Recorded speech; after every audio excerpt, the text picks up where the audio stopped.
One person is dead and 2 others injured after a shooting at a Richmond home. Neighbors talked to us about the frightening ordeal.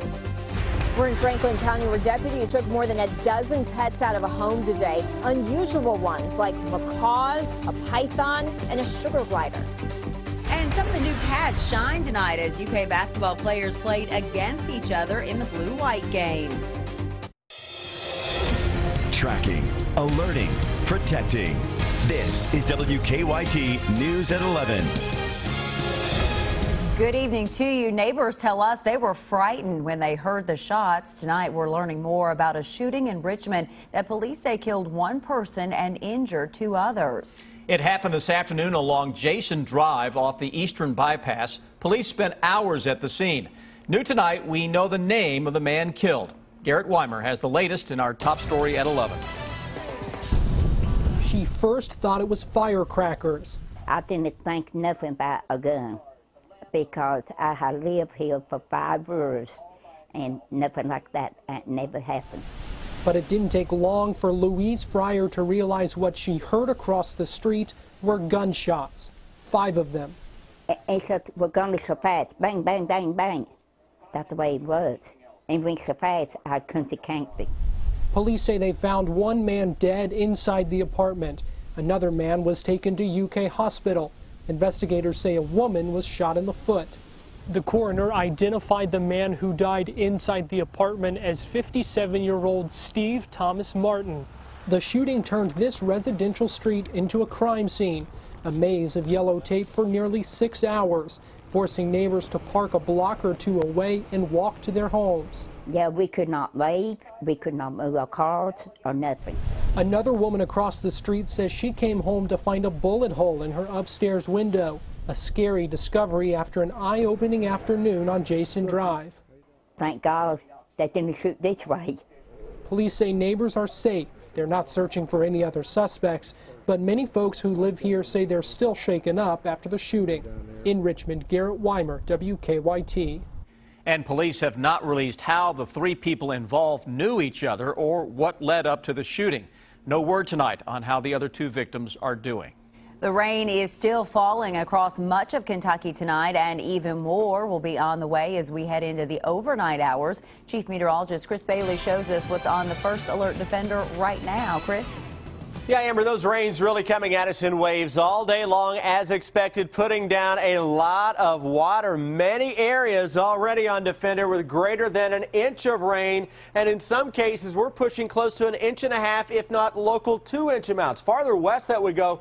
Now we've got widespread 2- and 3-inch amounts. Central and eastern Kentucky, not as much into the far eastern part of the state. Still in this area, though, greater than 1/2 inch of rain. Here's what Defender is seeing late this evening. Notice how that big surge of moisture just continues across the entire area. Heaviest rains as of now across parts of north central Kentucky. Moorhead, Mount Sterling, up into the Cynthiana area, Mount Olivet into Robertson County, dealing with some heavier downpours. Lexington Metro, some pockets of very heavy rains working on across the downtown area. Southeastern Kentucky, still a lot of water coming from the skies here from the Mountain Parkway corridor toward parts of the Hal Rogers Parkway area. Southern Kentucky, a little bit of a break over the past hour and change. That'll begin to fill back in later tonight as more rains develop to our west and southwest. Storm system formerly known as Patricia, at least part of the energy with that, now into western Tennessee. Look at the future radar as that low works its way northward across the Mississippi River. Look at that line of thunderstorms that develops late tonight into early tomorrow morning. Once that line begins to make its way across the area, you're talking about winds that can crank to 30 and 40 miles per hour. The cold front, guys, actually won't make it into town until tomorrow night. We will track that with a new hour-by-hour forecast and look ahead toward that big Halloween Breeders' Cup weekend. Maybe some worries from the weather in that category. We'll break it down in just a few. All right, Chris, thank you. From cats and dogs to snakes and even some geese. Today, animal control workers say they found all of these animals living in horrible conditions in a Franklin County home. The animals have since been rescued and are now with the Franklin County Humane Society. New at 11, Kristen Kennedy tells us what led investigators to the home. The sheriff's deputies and animal control officers brought all 19 animals here to the shelter. Vets are now looking at their body condition, trying to determine what kind of care they were getting. An anonymous mailed letter led Sheriff Pat Melton's deputies to this home off Jones Lane. The conditions inside the residence were terrible. The dog alone, the one Doberman, was very malnourished and had mange. The dog wasn't the only animal considered malnourished. Animal control officers took geese, snakes, cats, a sugar glider, a cockatoo, and macaws out of the home. These birds don't like any stuff on their feathers, any dirt or any feces or anything.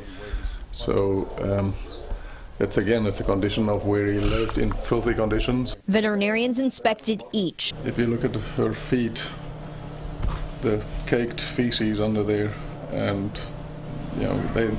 birds don't like to be dirty. It wasn't good for the animals, much less themselves, to live in that environment in those conditions. And I mean, it was pretty nasty. Charges have not yet been filed. Sheriff Melton says that is up to the county attorney to decide. In Franklin County, Kristen Kennedy, WKYT. Shelter leaders tell us they have found foster homes for all of the animals, including the boa constrictor and albino python. They will hold the animals until the investigation is complete. New tonight, police now think a Marion County man accused of shooting at police in 2 states could now be with someone. State police say 62-year-old Floyd Cook could be with 50-year-old Troy Wayne. They think the 2 men could be in a beige 2006 Ford Ranger with Kentucky license plates. Police have now expanded the search statewide. Also new tonight, they say the Cumberland County home where Cook was last seen Sunday night burned to the ground this afternoon. Investigators think it is arson. New tonight, Frankfort police need your help finding a missing teenager. They say 17-year-old Zachary Watson of Frankfort hasn't been seen since yesterday. Frankfort police say he went to work but never returned home, and they say his cell phone has had no activity since yesterday. His family says this is out of character for him. They say Zachary is about 5'8", weighs around 130 pounds, and has hazel eyes. Triple Crown winner American Pharoah received a warm welcome when he arrived at the Bluegrass Airport this afternoon. He's a heavy favorite to win the Breeders' Cup Classic at Keeneland on Saturday. He arrived at Bluegrass Airport on a flight from California about 3:30 this afternoon. He was then taken right across the road to Keeneland. After American Pharoah arrived in Lexington, his team helped raise some money for an important cause.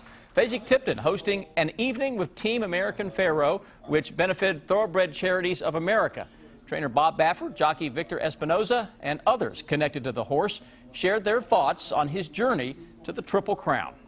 I have to say that when we asked them and told them what it was for, they just jumped on it and said, sure, yes, absolutely, no problem, we'd love to. They're great, great people, all of them. In 25 years, Thoroughbred Charities of America has raised $21 million. The organization helps thoroughbreds after their racing careers have ended, along with backstretch and horse farm workers and their families. Great effort there. Special night. Yes.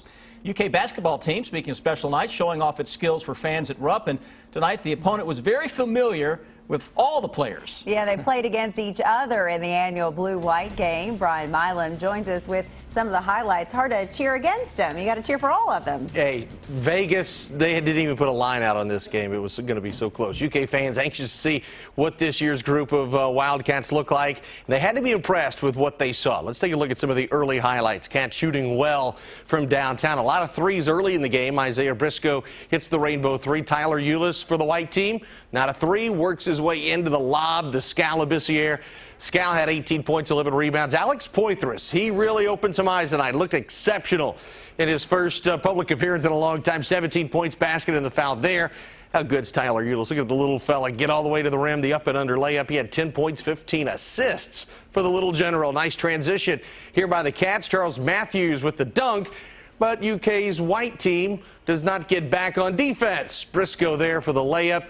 White team gets the job done tonight, 74-66. Alex Poitras, Tyler Eulis, Scal, Derek Willis, a lot of players doing quite well. And later in sports, Rob Bromley will join us, and he will have a complete recap from Rupp. White team wins at 74-66. Back to you. Brian, thank you. Also tonight, Coach John Calipari gave 2 UK students at tonight's game scholarships for the 2016 spring semester. The winners were Kelsey Saylor from Corbin and Jordan Evers from Virginia. New tonight, 2 of the nation's largest drugstore chains are planning to merge, creating a giant company. Walgreens announced it's buying rival Rite Aid for more than $9 billion. If approved by antitrust regulators, the combined company would have nearly 18,000 stores around the world. Experts say buying Rite Aid will give Walgreens more purchasing power in negotiation prices with drug companies. New tonight, the woman whose book sparked a sex scandal in the Louisville men's basketball team says she wants immunity in the case. According to the Courier-Journal, Katina Powell's attorney said she will not cooperate with either the University of Louisville or NCAA investigations unless she receives an immunity deal that protects her from being prosecuted. Powell's book, Breaking Cardinal Rules, claims former Louisville staffer Andre McGee paid escorts to dance for and have sex with recruits. Lexington police want people going to UK games and those in town for the Breeders' Cup to keep a close eye on their wallets and purses. Police say they've received reports of pickpockets at large events around the city in recent weeks. Earlier this month, during Big Blue Madness, police say someone's credit cards were stolen. Police later released surveillance video of a man using one of these stolen cards. And new tonight, we've learned a longtime Lexington restaurant will soon be closing. According to our news partners at the Herald Leader, A La Lucy on North Limestone will close at the end of November. But Chef Lucy Sloan Myers plans to open a new restaurant called Lucy at the Red Light just up the street. She told the newspaper the A La Lucy building was sold and she decided to buy a building for the new restaurant. The rain didn't stop an annual Halloween tradition from lighting up the Transylvania University campus tonight. Hundreds of jack-o'-lanterns were placed on the steps of Old Morrison for Pumpkin Mania. Transy asked children to carve the pumpkin so they could be put on display and entered into a contest. The university also allowed children to trick-or-treat on campus tonight. Always a perfect time of the year for that. Yeah, right just around drive Halloween. by with the family and take a look at it.